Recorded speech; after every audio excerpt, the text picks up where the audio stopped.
Remaker's Mark Special Episode 26, In Memoriam 2020.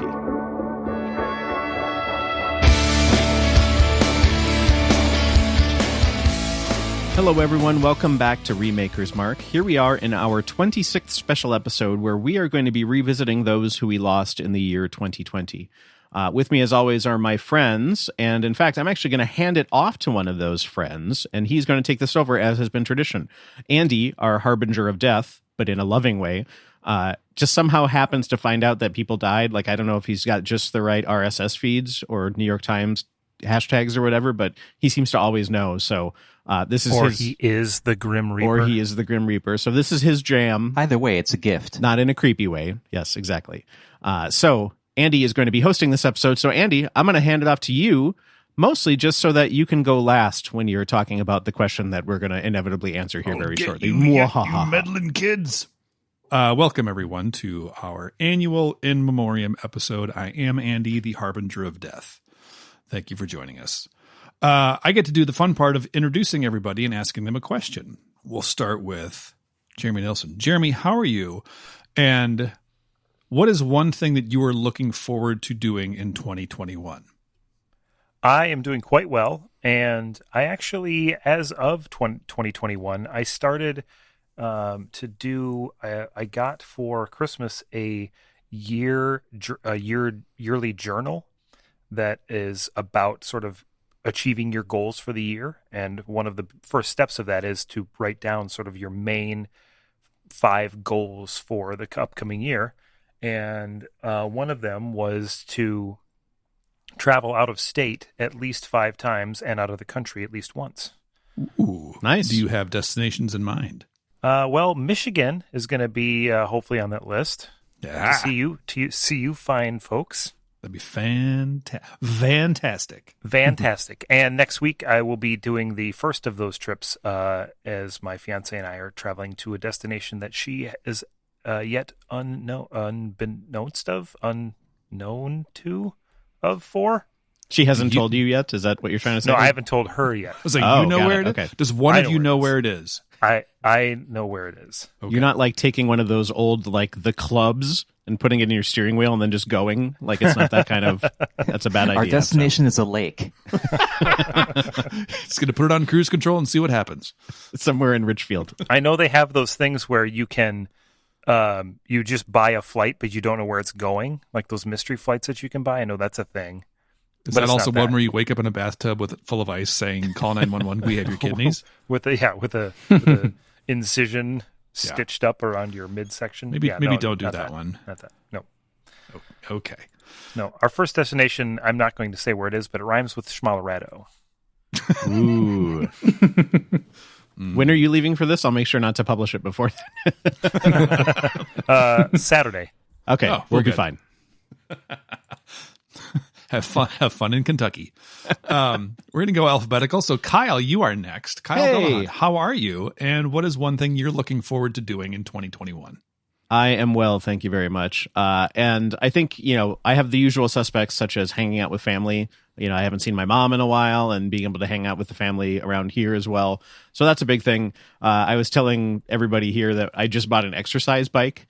Of course, I'm on the tail end of the COVID exercise fad, but alas, things are fitting tighter than I would like them to, and I just need to. I'm really bad at editing my food habits. I can do things like, I've done a month where I don't have dessert, and I've done a month where like I don't have any beer or things like that. Like I can do like one thing, but if it starts to be like completely rehabbing how I eat, I am terrible at that. I like fold like Superman on laundry day. I just have the world's worst willpower for that stuff, and so I know that like food, it can be something that I can change in small ways, but I really need to know. I know that I really need to like exercise more. So that's going to be my thing, is to really like be, busting it. And I'm excited about nerding out about it, right? Like there's Apple Fitness Plus that we get for free at work, which is, kind of like Peloton, that kind of thing. So there's like a data part of it to that. So there's, things that will keep me intrigued when I'm pissed off and unhappy about being sweaty. And I think that would be good. So I'm excited about that. I'm sweaty and I don't like it. Exactly. Awesome. Well, our fitness center opened here in our building, and we have been making it a point to get down there much more often.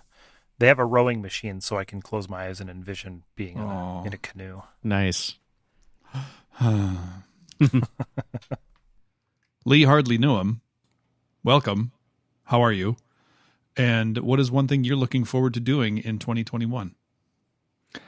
I'm well, and there were so many things that I had planned in 2020 that all got canceled. Michigan trip, a concert, a stand-up comedian show, CrossFit Games, and a trip out to South Dakota all got canceled because of the pandemic. So I'm hoping to just do one of those things this year. Maybe. May the odds be ever in your favor. Yeah. It would be nice to take another Europe trip, but I don't know if that's in the cards because I tend to plan those things many months in advance, and I just don't know if I'm going to have time to do that this year. But if not this year, next year. I have faith in you, Lee, that you can pull it off, whatever you end up doing. Yeah. All right. Mark Joesting. You just don't want to be stressed about a trip. Like it's the trip, but traveling can be hard enough on its own. You want it to be a fun thing, not be like, oh God, and it can absolutely be that way. So I hear you there. I said, Mark Joesting. How are you? And what is one thing you're looking forward to doing in 2021?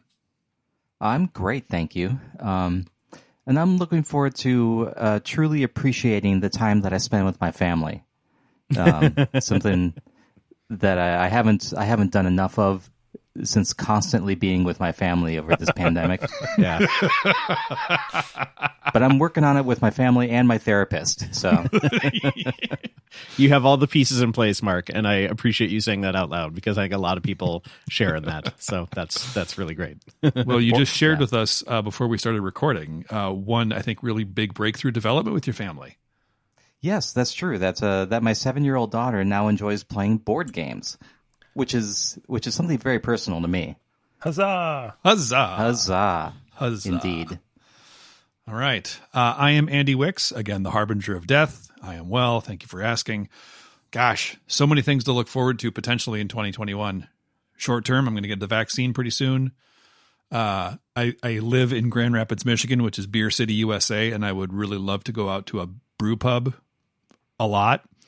I really hope that we are able to have our not quite annual podcast weekend at the Miller Cottage in Michigan. But on top of all that, I haven't seen my family face to face in over a year. So I really hope that we all can gather in one place and actually give each other hugs. I miss hugs. Do you guys miss hugs? Yeah, seriously. Yes, tremendously. How do I miss hugs? Yeah. Can we hug, guys, when we see each other? Mm-hmm. Yes. That's If a we don't, prerequisite. why would we even see each other? Can we just like spoon like it's a silverware drawer? Try to stop me. Oh, Lee. God, I love you to And then all of a bits. sudden it turns to forking and Yep. Well, it's a Anyway. typical weekend. Normally we call, and I'm calling an audible here because, well, I'm the host, damn it. We go with a large and a small pick. I don't like those terms because I feel it's Sure. maybe a little demeaning. So we're just going to go with a first and a second pick. All right. So, Chair, you are first up on the list that I have in front of me. yeah, And you're going to talk about someone who I think is very funny. indeed. And I would like you to talk about that person who is funny. Yes. So the first person on our list of memorializations is the award-winning actor and comedian, director, screenwriter, author, Broadway showman, Carl Reiner, who passed away in June of this year. Carl Reiner is, man, what isn't he? He is kind of one of the grandfathers of sort of modern comedy. He was active in show business for 7 decades, if I remember that note right. Getting his start back with Mel Brooks doing sort of comedy duo stuff and putting out records. One of the most famous is The 2,000-Year-Old Man, if any of you remember that one. Jerry, I want to stop you real quick. Did you say 7 decades?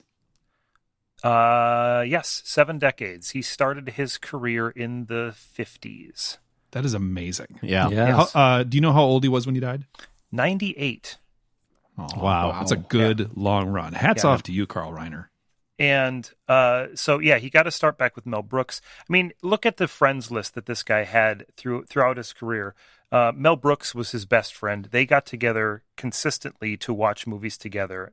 In an interview just a few years ago, he talked about how they had a standing date where Mel Brooks would come over to his house, they'd have dinner, and then they'd watch a movie. And Mel Brooks would fall asleep with his mouth open, and like that's both beautiful and amazing that those two I love that have had a working and friendship relationship since the 50s, and they still loved each other to that degree. But you look at some of the other people that he surrounded himself with: Dick Van Dyke and Mary Tyler Moore, Steve Martin, Jerry Seinfeld was a huge fan of his. Just the number of people that he influenced in the comedy world is mind-boggling. He directed most of Steve Martin's early movies, and is one of the reasons why Steve Martin is sort of became a star. He directed the Dick Van Dyke Show and got Dick Van Dyke into the cultural lexicon. I didn't know that. And he was so influential as far as his comedy writing, his comedy directing, and he was just a really freaking funny guy. If you look at some of his old, go look up some of the old stuff that he did with the Steve Allen Show, with him and Mel Brooks. It is still to this day, it is insanely funny. He was just so good. He was a perfect straight man to Mel Brooks's bizarro wackiness, and he also just seems like he was a nice guy. I have nothing to base that on, but I can't imagine a bad thing being said about him. Yeah, that's the other thing that the kind of point two that I wanted to bring up is that he just was from beginning to end, he just seemed like a very just a lovable goofball, and there was never a scandal about him. There was never anything else. He just was. He won. Let me pull this up. He won many awards. He won 11 Emmys, but it was the Mark Twain Award for American humor. And if you win an award that has Mark Twain's name on it, you're probably a pretty wholesome guy. And yeah, if you just look at his list of what he has had his hands in, we owe so much of what comedy is to him. And I'll close by saying the very last thing that he did before his death was at the beginning of the pandemic. A bunch of Ivan Reitman's son, Jason Reitman. Yep. Decided to direct essentially a home movie version of Princess Bride, with some of the original cast and a bunch of everybody was in it. There were so many people involved in it, and it was essentially all of these celebrities, and it was all for charity. All these celebrities just filmed themselves on their cell phones and whatnot, and then Jason Reitman edited it all together, and it's hilarious and it's fun and it's so low tech and great, and there's so many big names in it. But the final scene of the movie is, if you remember, if you've watched Princess Bride, is Fred Savage and Columbo, his grandpa, Peter Falk. Fred said they finished reading the story of the Princess Bride, and Fred Savage said, "Grandpa, do you think it'd be okay if you came back tomorrow and read it again?" And Peter Falk puts his hat on and says, "As you wish," and he walks out the door, and it's great. So the last scene of this remake was Fred Savage. Fred Savage was in it earlier as that character, but different people played the same characters. It was Rob Reiner, that's right, in bed as Fred Savage, and Carl Reiner, his dad in real life, as Peter Falk, as the grandpa, and Rob Reiner being the original director of Princess Bride, which is another great little touch. But Rob Reiner in bed saying, "Grandpa, do you think you could come over tomorrow and read it again?" And Carl Reiner turning and with that glint in his eye and that little half smile says, "As you wish," and he walks out. And that's the last thing he ever filmed. Didn't he die literally like days later? It was very soon after that, and so soon that they actually, Jason Reitman contacted Rob and said, "I don't want to put this in the movie unless you say it's okay." And Rob Reiner said, "Absolutely, put it in." Like, that is, if there's nothing else that sort of showcases who he is as a person, it's that. And I recommend watching that whole thing if you can find it. But that part just is like a punch right in the heart. For knowing that Carl Reiner was soon to pass away. He passed away peacefully in his home at the age of 98 in March, and man, what a life. Well said. Well said. Yes. The first thing of his I ever saw was The Jerk, and I thought it was hilarious. Yeah. Oh, man. Even as a 10-year-old kid, I thought it was hilarious. And he also directed All of Me, which is a movie that we that's right. did on this podcast. That's right. Yep. The Jerk, The Man with Two Brains, I think was a writer-director that he did. But anyway, that is my tribute to Carl Reiner. What a wonderful comedian and human being. And then I'll pass it on to Lee for our next pick. It would be irresponsible of me to not talk about Eddie Van Halen. I think it's required by law. I think it is, yes. I think it was preordained that I would talk about Eddie Van Halen. I think all of us as guitar players can appreciate him as a musician and what he did for rock music. Possibly the most influential guitarist ever to pick up the instrument.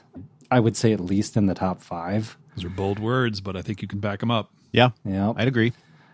But he was, like a lot of the greats, he had very humble beginnings. He was born in the Netherlands, in Amsterdam, I believe, to a Dutch father and an Indonesian mother, and immigrated to the United States when he was 7. And he and his brother his brother was originally a guitar player, and he was a drummer, and they discovered one day that they had a talent for each other's instruments, so they just switched.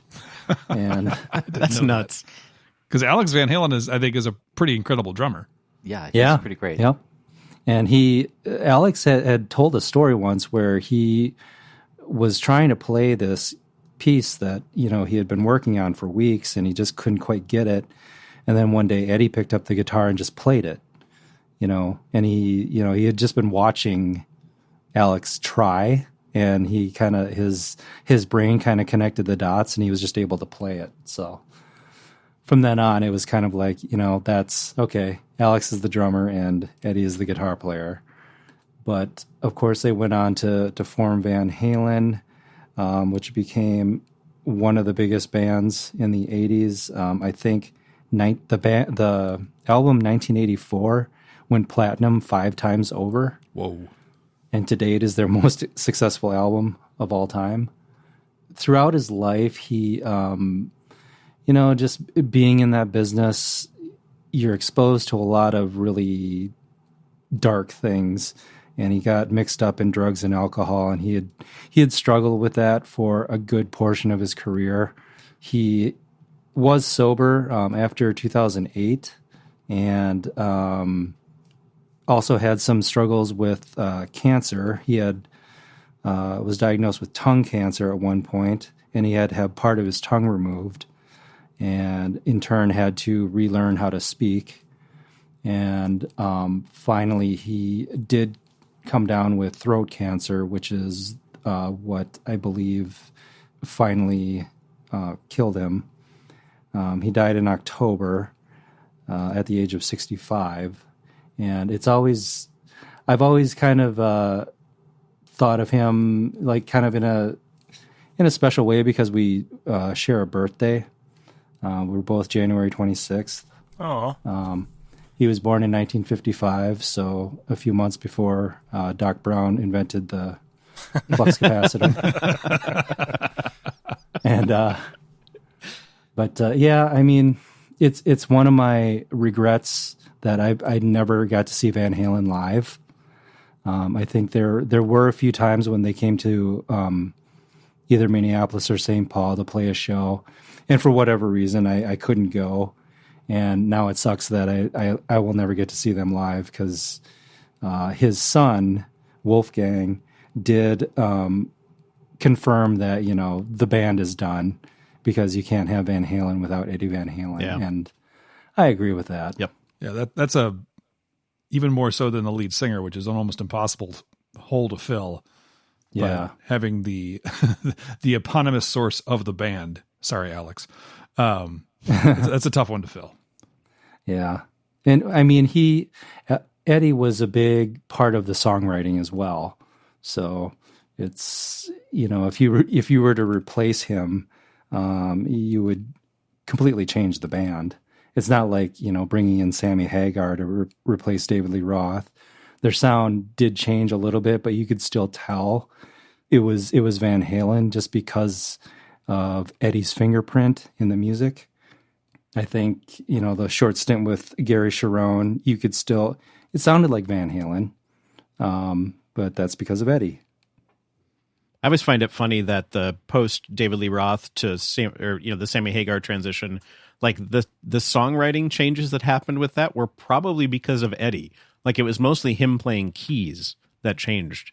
Like, Hagar's voice is different, and I'm sure there's some songwriting stuff, but it was mostly that Eddie was like, I don't know, I got a synthesizer. It's like the cathode ray plan. Like I got a synthesizer, and then our songwriting changed 1,000%. I was like, well, sorry, I got a synthesizer. What are you going to do? Way to go, Kyle. Sorry / you're welcome. I remember hearing news like back when David Lee Roth left the band and it was announced that Sammy Hagar would take his place, and then they were releasing 5150, that Eddie said in an interview that he was going to focus less on guitar stuff and do more synthesizer stuff. And I was like, what? You can't do that. But he made it work. Yeah. I mean, yeah. Jump is, to date, their only number one hit. Yeah. Really? Yep. Huh. I did see it. I think it was on Twitter. It was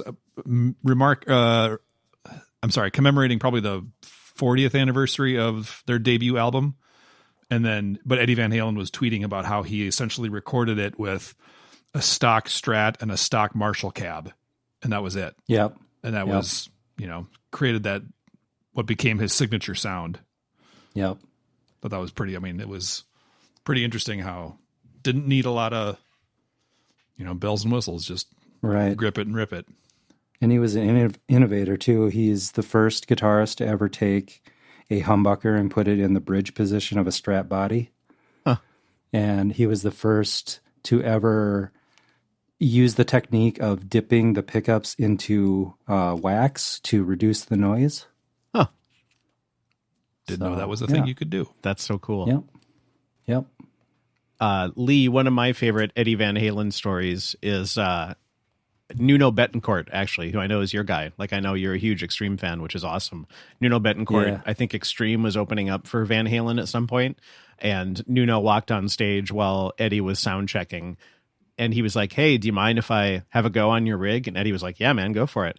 And he was like, I couldn't wait to sound like Eddie Van Halen. And then he started playing and he was like, I just sounded like me.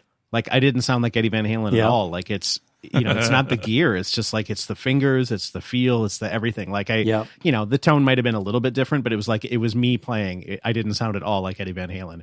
I just thought that was so cool. It's like, you don't ask like what pen Shakespeare used, like there's such a gear fetishism in a lot of things that I just always think about that as a way of just like, listen, it's like how you play and the feel that you put into it and the energy and heart that you put into it. That is really what matters.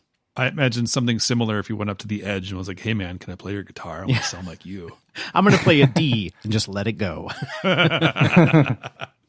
Yeah. But so that's my guy, Eddie Van Halen, R.I.P. Nicely done, Lee. Nicely done. Thank you. Let's move on to Kyle. Yes, indeed. I'm going to be talking about Alex Trebek. Alex, host of Jeopardy, which is like my favorite. George Alexander Trebek, turns out he was a George. Who knew? George Alexander Trebek was born in Sudbury, Ontario on July 22nd, 1940. He graduated from the University of Ottawa with a degree in philosophy in 1961, though he pretty much always knew he wanted to be a broadcaster. So, he had that going for him from the beginning. He started working at the Canadian Broadcasting Corporation before he graduated from college, basically doing like anything that he could. He tried to fill in, I don't know if he just had his ears to the train tracks of CBC, but like anytime anybody called out sick, he'd be like, I could do that. And he would just jump in and do like everything. He was just absolutely hungry. He started his game show career in 1966, where he hosted a high school quiz show called Reach for the Top, which is awesome. So he was 26. Showing, high schoolers trivia stuff, I guess.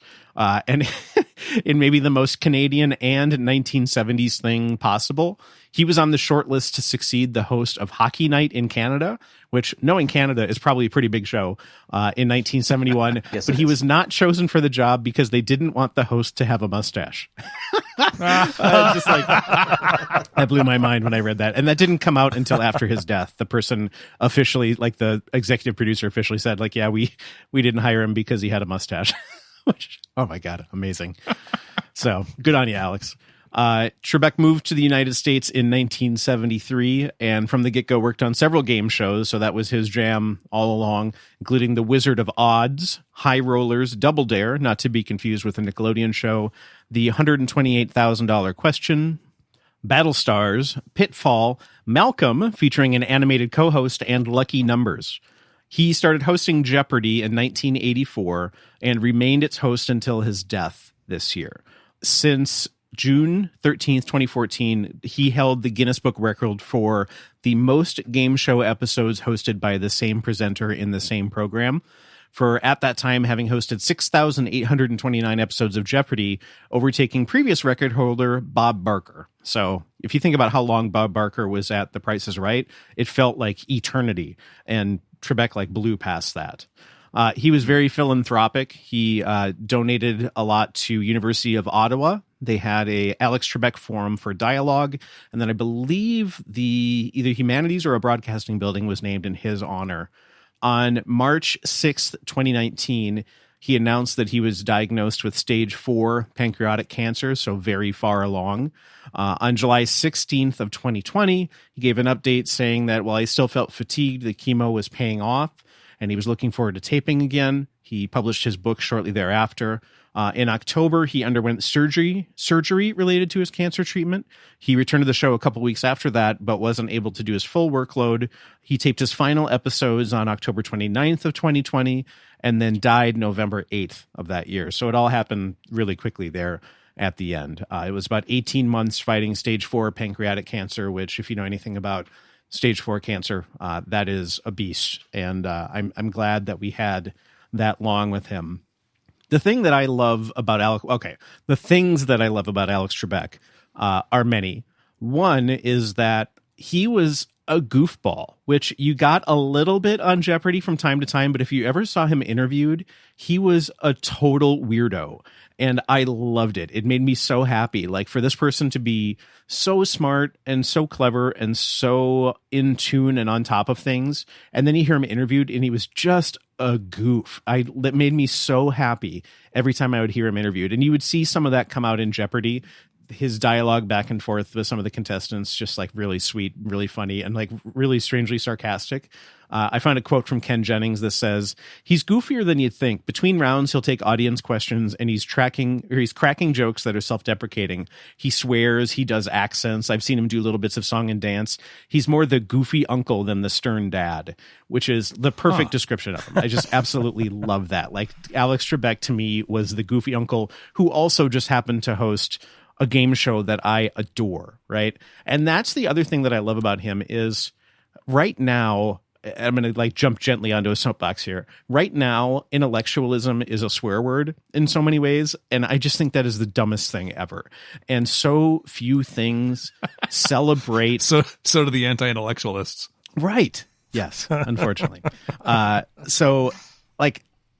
just think that celebrating intelligence and brilliance and achievement and talent, to have Jeopardy be that day in, day out, basically like spits in the face of that. And I'm sure there are any intellectualists that are fans of Jeopardy, which, good Lord, I hope you see the irony, but you probably don't. But I just like, for all of the world where people aren't trusting scientists and people are saying like the elite are smart. Like, you want the elite helping with things. Yes, there are bad elite, but like, it would be like, I don't want superheroes. I want normal heroes. It's like, well, I don't know that you do, friend. So I just love that. I want Alex Trebek. Yeah, seriously. Yeah, that's right on. So I just love that he championed brilliance and intelligence and celebrated that. And that's something that I love. Like, I love when I sit down to Jeopardy, I'm not doing it to like be like, haha, look how smart I am. It's to be like, wow, look at all the things I don't know and I wish I did. And I learned 2 things today. Or, oh my gosh, how amazing is it that this person knows all of that.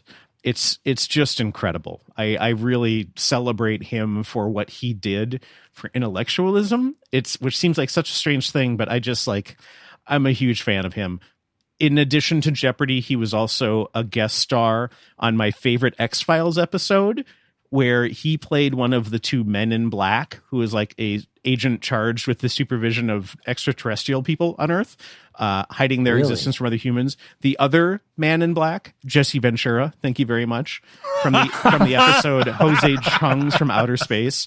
That is like, if you do anything after all this, please find a clip of this. Go find that episode. I'll see if I can find the clip. But my God, that whole episode is absolutely bonkers. Absolutely bonkers.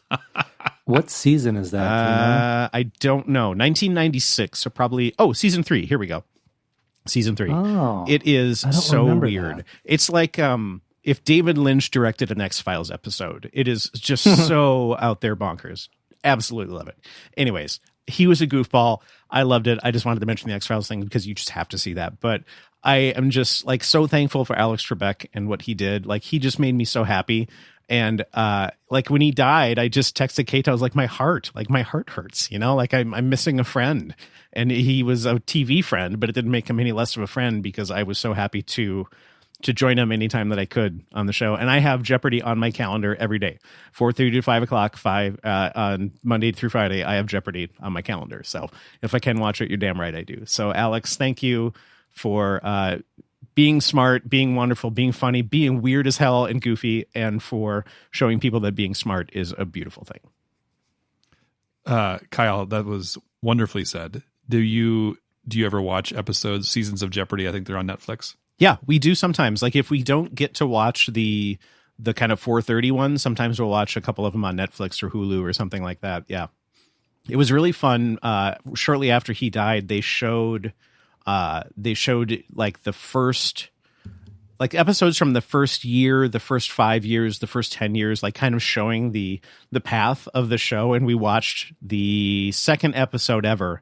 And it was just amazing to see sort of from whence it came, both from a style of the game show, the style of the host, the style of the set. Like, it was amazing. It was really cool.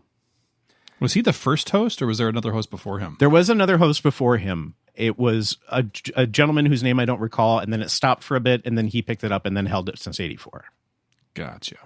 I work in a facility that is part of it is an adult foster care facility, and Jeopardy is often playing in the background when I'm there working with the people that live there.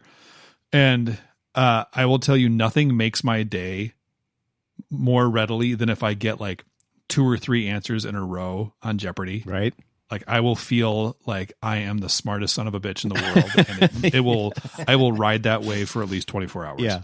Yeah. And it's not like you get that in like the Van Halen category, right? Like, that would have like, okay, I'm going to get 4 out of 5 in that. But it's like the, I don't know, Roman history or something where I'm like, oh, nothing. I'm going to get nothing. And then if I get 2, I'm like, I am the king of the world. And if it's a clue where Alex Trebek has to read a term in a foreign language, I don't know what we're talking about here, and I still get it, I'm like, that's right. I got that one. Yes. Yes, indeed. I'm going to bet it all. Yep.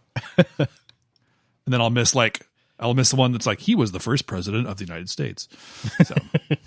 Did he ever make an appearance on Saturday Night Live when they were doing the Jeopardy thing? I think he did. Yes, he did. Did he? Yeah, I think so. Yep.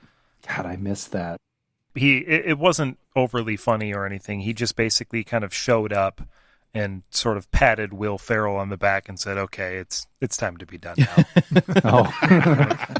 He was Nice. stern dad in that moment. and then he shut down Sean Connery in some form. But yeah, it was just kind of the end of the sketch. He came out and applause, and then he said a couple of things, but it wasn't overly goofy or anything.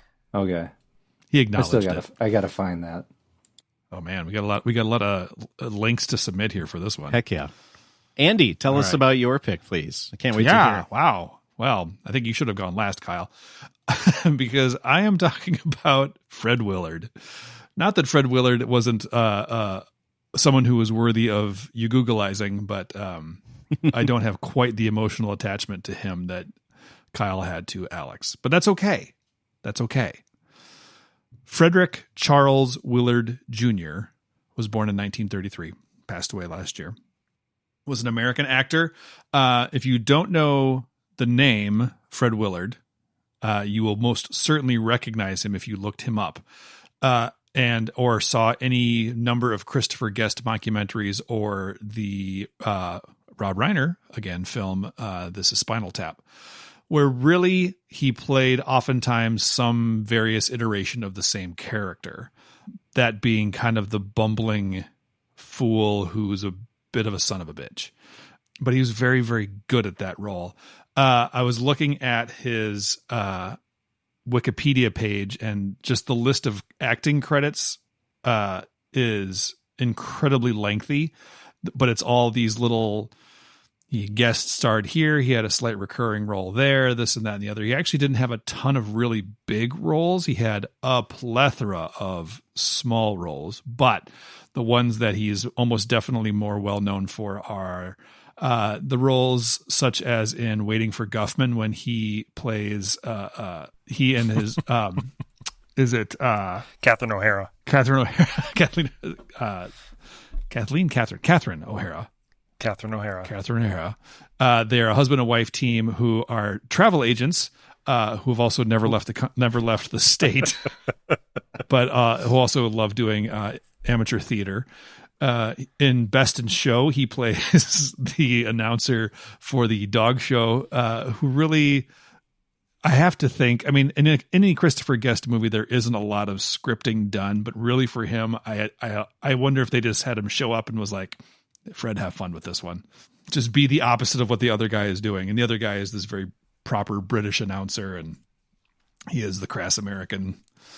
I think Fred Willard was someone who never failed to make me laugh. His style of humor is kind of like catnip to me, and that's okay. It was very much, I think, the anti-humor for a lot of other people that are close to me, and that's okay too. But I got a good laugh out of it. Out of many, many things that he did. I'm not going to go on for a very long time, but I recommend, if you are not familiar with Mr. Willard's work, that you look up.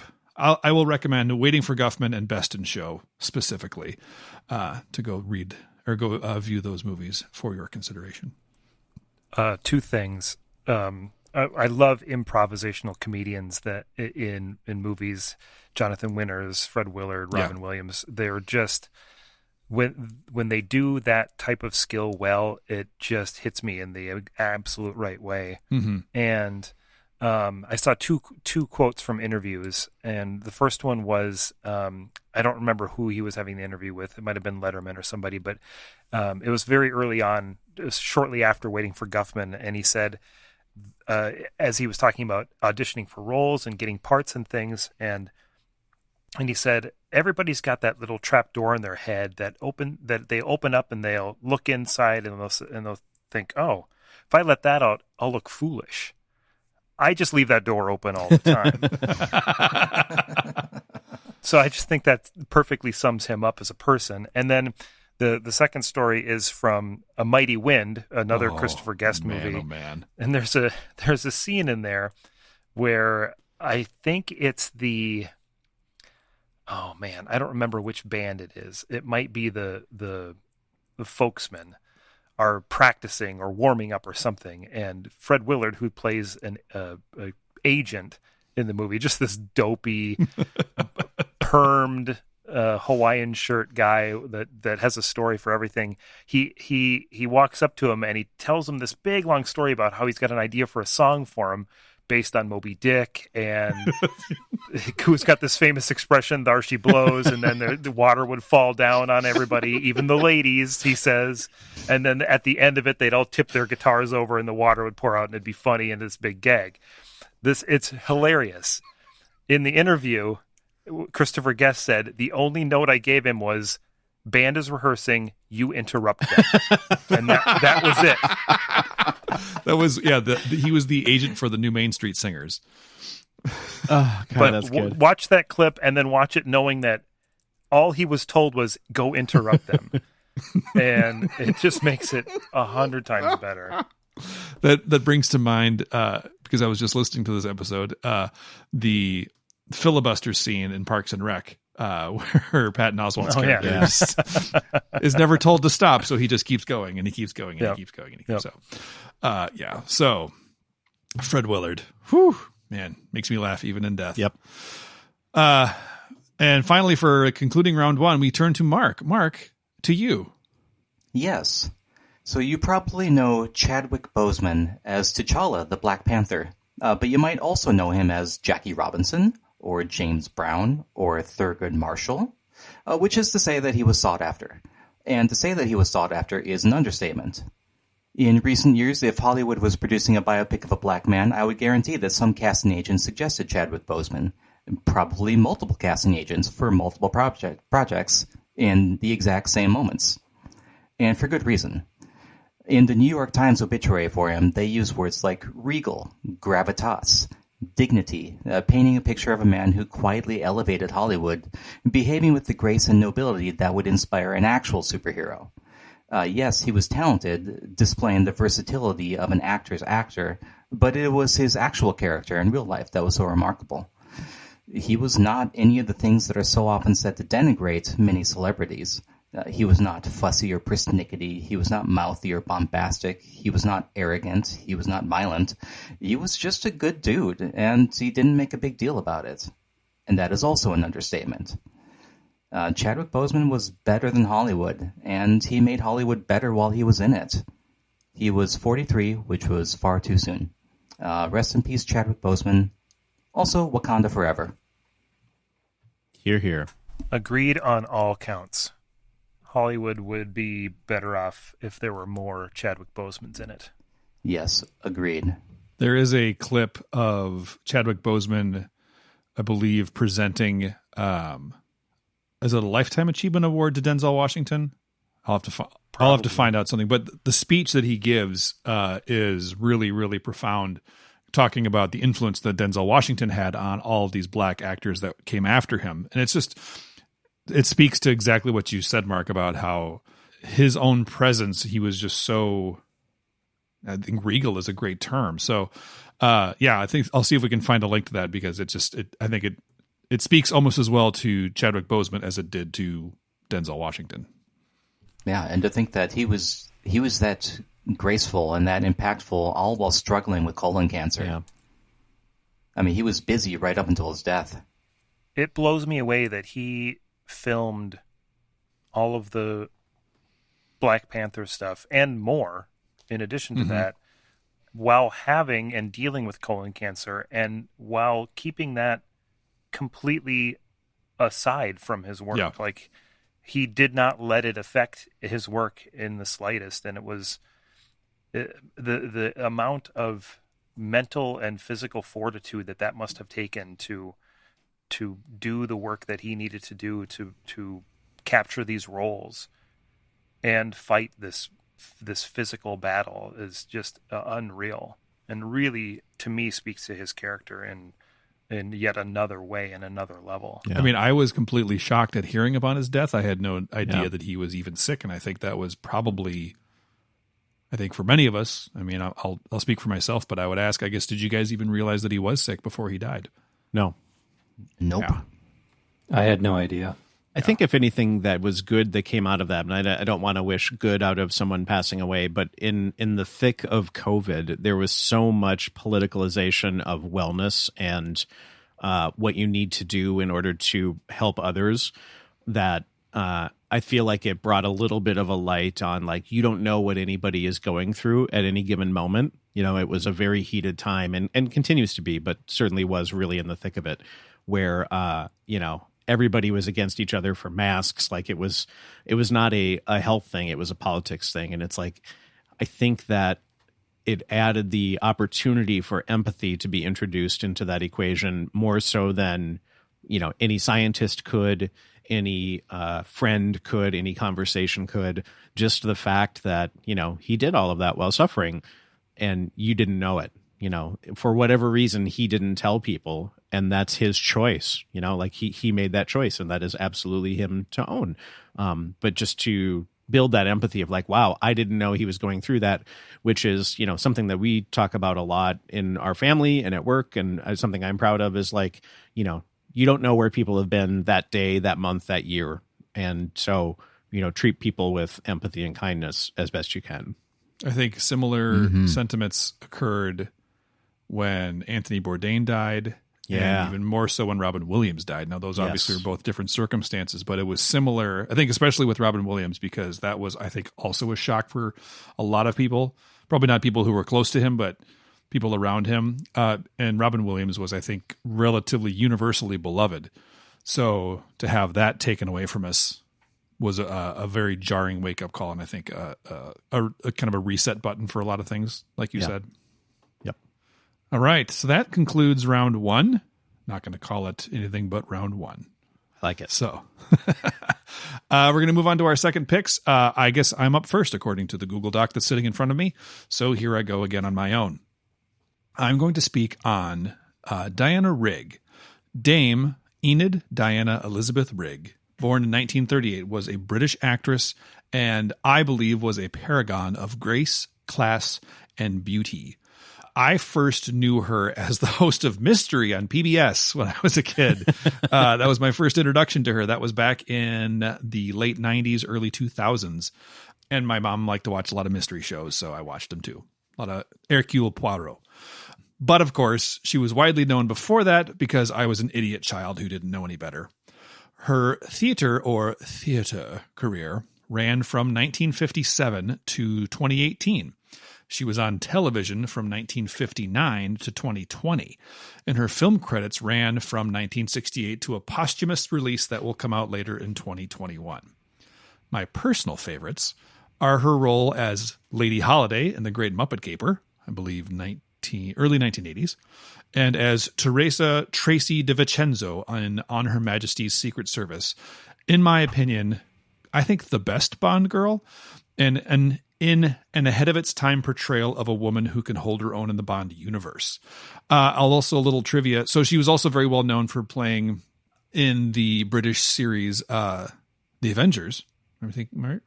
Yeah. Thank you. Yeah, yes. That's correct. I just had a little brain fart. So she was the second actress to play the role of Mrs. Emma Peel. And when she was asked to audition, she had never seen the show, didn't really know anything about it, but went out for it. She was a young actress. And after the first series was finished, she asked for a pay raise and talked about, this was in the early 1960s, I think, I want to say like 65, 63, 64, 65, somewhere in that area.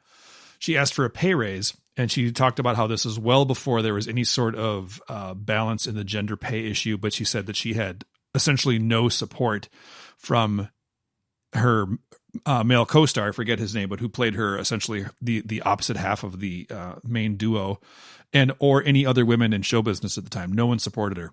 And she developed this reputation as being kind of this mercenary who was out for money. And she was, I think, unfairly labeled as maybe difficult to work with, but really all she wanted was fair pay.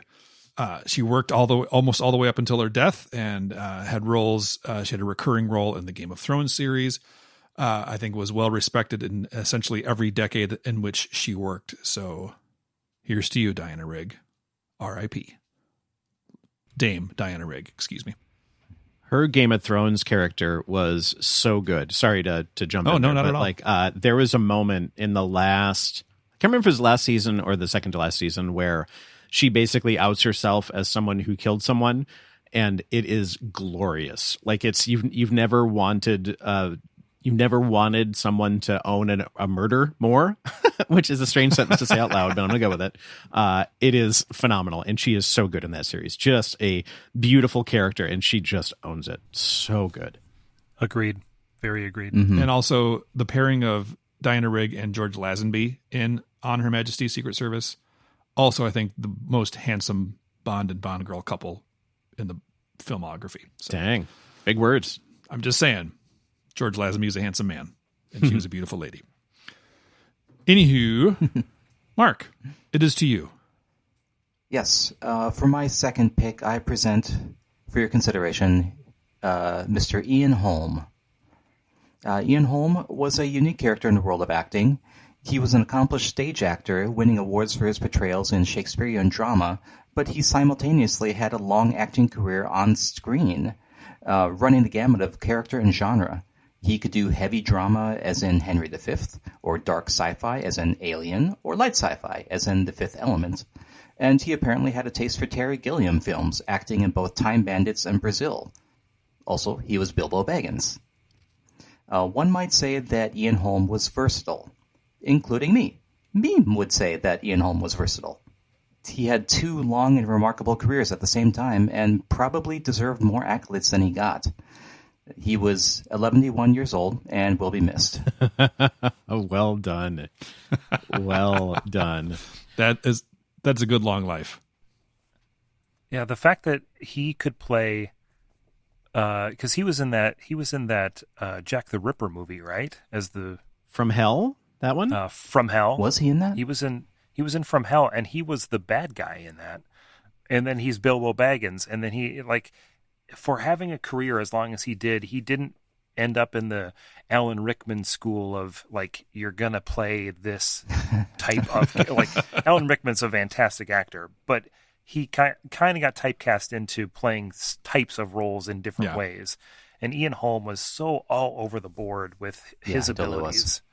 Totally was. He was also the replicant or android in the first Alien. Yeah. He was so good in that. Yep. Yeah, he was so good. Way better than Fassbender. Yeah. Normally that's blasphemy, but here I'll agree with you. Yes. Yeah. I think Fassbender would even agree with that. Yeah. Hey, Jared, let's move on to you.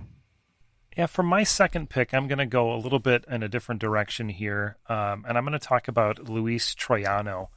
I can't speak for all of us here at the podcast, but I'm confident that there are a number of us who are fans of the Great British Baking Show and its various iterations. Amen. And cheers to that. Luis Troyano was a contestant on Series 5 of that show in 2014, and he passed away in 2020 at the age of 48 from a type of cancer that I can't pronounce. Esophageal, Andy? Esophageal? There's too many the British O's in it. spelling of esophageal cancer. Ah. Okay. That's what it is.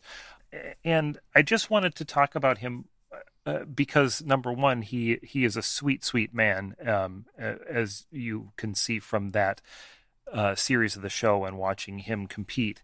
But also in a larger sense, I just want to talk about the Great British Baking Show and just how much wholesomeness that it has brought to television and to reality television. And he is a very wonderful example of that.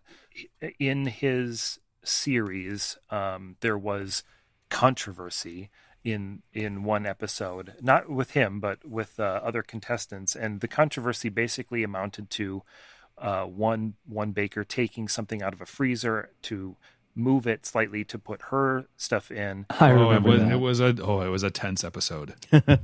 and the ice cream didn't set because the way that it was edited and cut, it appeared though she took the other person's out and left it out, when in actuality it was out for maybe 10 seconds just to, like, move things around so that they could both fit in there. the contestant whose ice cream didn't set, he ended up just throwing it in the trash. And then because he didn't have something to present, they had to send him home, even though he probably wouldn't have gotten sent home, and so on and so forth. And so there was a big outcry on Twitter, but then everybody came out and said, no, no, no. It was just how it was edited. There wasn't any problems. Everybody's great. And the British sensibility of the Great British Baking Show, its hosts, its contestants, the way that it's written, the way that it's filmed and edited, it brings such a wonderful camaraderie and fellowship and wholesomeness to television that I can't wait to watch new seasons as they come out. Luis was one of the finalists. He was in the top 3 of his year, and he ended up not winning, but watching his journey was great. Afterwards, he wrote a cookbook, and he was on other BBC food shows. And his family said after his passing that show changed his life and brought him into this new world of sort of British celebrity, which is not the same as U.S. celebrity. It's better.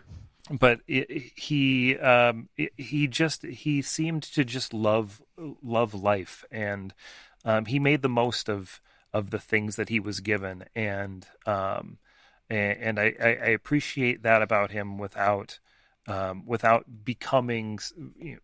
demanding more, just being able to stay humble and to celebrate that, he got his little moment of fame. He did what he could with it. His cookbook, by the way, is called Bake It Great. And that just is perfect.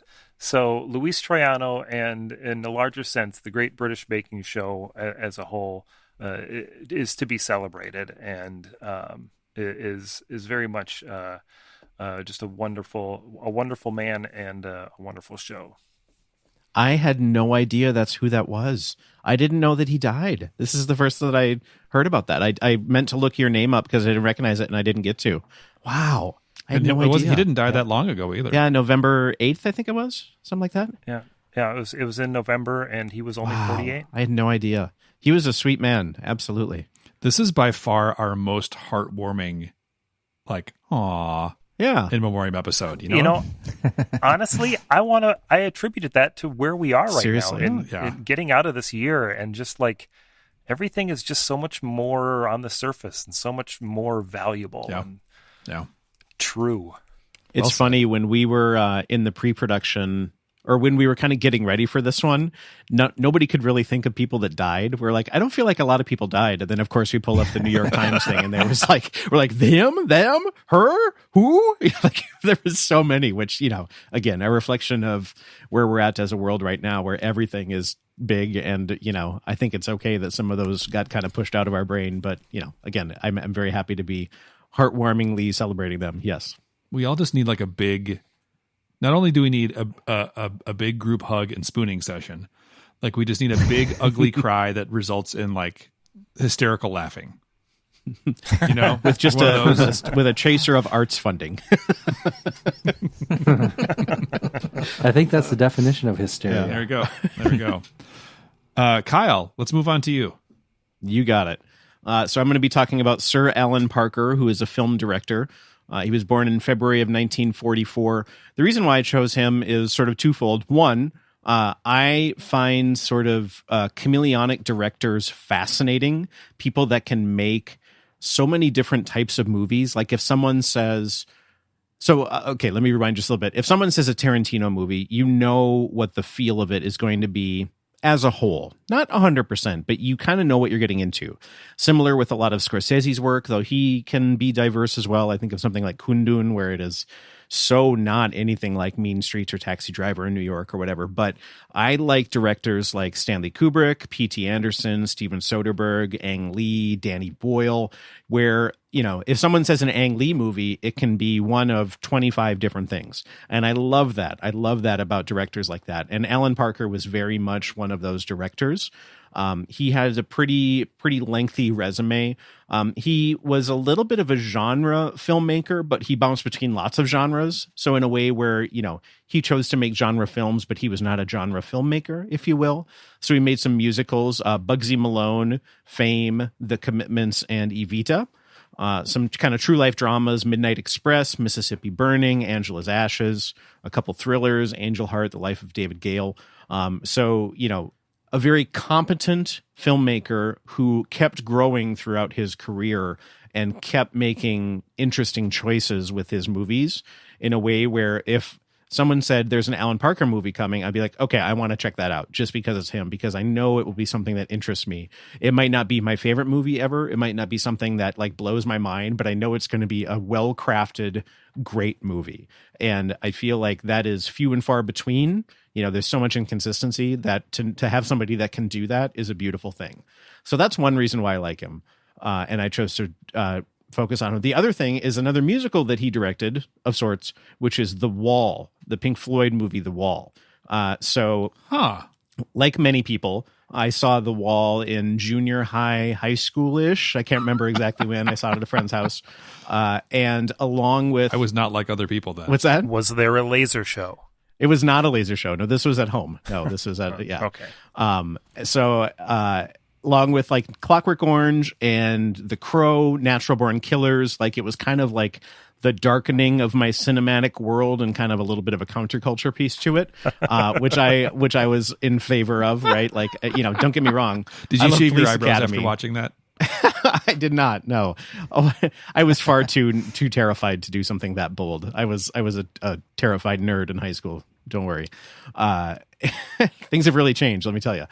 And so, like that style of movie, the music to it. It was also the introduction to Pink Floyd for me, where like I think I knew they existed, but I didn't really know. But that was kind of an introduction to that too. So, I'm grateful to him for having made that movie. I feel like, in the Sir Alan Parker oeuvre, it is a lesser Parker. It's not a great movie, which is fine, but it gets its point across very thoroughly, and the music's great. And it's, it's like something every teenage or every kind of high schooler should see. Everybody should go through a Wall phase. So that's the two. I immediately thought of The Wall and then was reminded in researching it a little bit more why I liked him so much. So Alan Parker died July 31st of this year. So he was 76. Lee, close us up here. Well, I'm going to be talking about the one and only Frank Costanza himself, Jerry Stiller. I think it's a great way to close us out. Yes. Most people know that he is Ben Stiller's dad. I was looking at his filmography, and it's quite a long list of television, film, stage appearances. His career started in 1953 and went all the way through 2016. So, and it seemed like he never stopped working. There's almost every year, he has some sort of acting credit between those years. There's always something that he's doing, whether it's just a guest spot on a TV show, just a really small part in a movie. But I know him best, of course, from Seinfeld, where he appeared in 26 episodes as Frank Costanza. And most of my favorite episodes of Seinfeld are the ones where he's a part of the story. He's very much a scene stealer, and it's just he had such a natural gift of making people laugh, just kind of being almost not really being himself, but just being the character and not trying to, I guess, overtake the scene. He was never trying to upstage anybody. He didn't overact. Right. And everybody who worked with him just loved working with him. Like, apparently he was one of the nicest guys ever. Even when they did a Comedy Central Friars Club roast of him. I think it was, I don't know, 2009 or something like that. The presenters all came up and they were just really making fun of each other and not really making fun of him. And whenever they did, it was very lighthearted and fun. It wasn't anything really super mean like they tend to do now, where it seems like it's just those Friars Club roasts are just a contest of who can be the most disgusting to each other, I guess. But with him, it was more good-natured ribbing, and it was kind of fun to see. I really appreciate that he was so funny on Seinfeld. Like just watching the outtakes of some of the episodes, some of the scenes that he was in, they're just hilarious. They're funnier than the episode themselves. He passed away of natural causes, one of the few on our list who died of natural causes in May of last year, and lived to the ripe old age of 92. Nice. I think he and Fred Willard have a lot in common in that when they were doing their craft, other people who should have been peers with them stopped to watch. Yeah, that's a good description. Yep. What was the duo that he was a part of? Somebody in Stiller. I can't remember. It was like a famous comedy duo. Stiller and Mira. Yes. That was his wife. Yep. So good. Yep. That's right. Yeah, they were really foundational in terms of like improv style comedy, kind of getting some degree of regular attention. Yep. I was just I had a hard time not laughing really, really hard while you were saying all that, but I was just thinking of the Del Boca Vista Seinfeld one where he can't say Del Boca Vista, and it's so dumb, but my God, it is so funny. Oh, Jesus, I was trying not to laugh, and I'm really trying hard now, but God, that's funny. Or the one where they're in the police station where he's picking up George, and Elaine, he's arguing with Elaine, and Julia Louis-Dreyfus just cannot keep a straight face. Like, she keeps cracking up, and that's a really funny outtake scene. I love it. So, Jerry Stiller, R.I.P. All right. Indeed. And with that concludes our annual In Memoriam episode of celebrities, actors, musicians, directors, creatives that we lost in 2020. Thank you for joining us. Remaker's Mark is a proud member of the Math is Hard Network. To find out more information about this podcast or any other podcast on the network, check us out, mathishard.net. There you will find show notes with links to all the people, movies, nouns, adjectives, verbs that we discussed in this episode. This information is also attached to the show file in the podcast client of your choice. You can find us anywhere you listen to podcasts, including Google Play, Spotify, and Apple Podcasts, where you can rate and review Remaker's Mark, which would mean the world to us. And now YouTube! We are on both Facebook, search for Math is Hard Net or Remaker's Mark, and on Twitter at Remaker's Mark, or on Instagram at Remaker's Mark Podcast, so please join in the discussion there as well. Gentlemen, thank you for celebrating life with me. Thank you for being here. Thank you for getting through 2020, and here's to 2021.